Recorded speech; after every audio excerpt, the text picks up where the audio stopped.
Okay, third day. Pangatlong araw ng kanyang pagpapractice. Piga, clutch. Okay.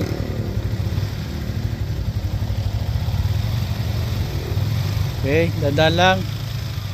Dandaan bitaw ng clutch, dandaan ng gas. Ayun na siya. Pangatlong araw niya ngayon guys sa kanyang pagpapractice ano. At 6:30 na yata ng hapon. Yan, nawala na naman siya.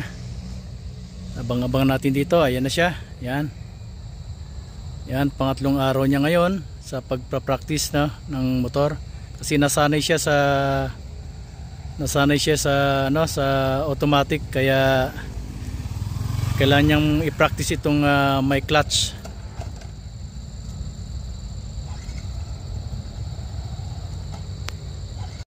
Ayan, habang hinihintay natin yung aking bunsong anak sa pagpapractice ng motor at maraming pusa, maraming kuting dito ano. Ayan no, naglalapitan sa akin. Oh, asan nanay nyo?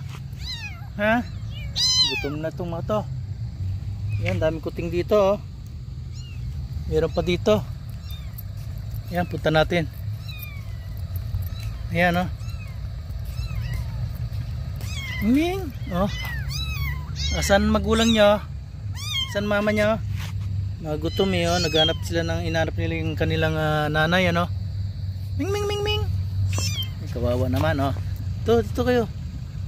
Eh sila oh, yan oh. Punta sa aking paanan oh. Ming ming ming. Ay kawawa naman kayo. Asan magulang nyo? Asan mama nyo ha? Naku, hintayin dyan lang kayo, masagasaan kayo. Siguro may nagtapon dito no sa bakanting subdivision. Iiwan na natin sila. Doon lang kayo, balik doon, balik.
Ikot.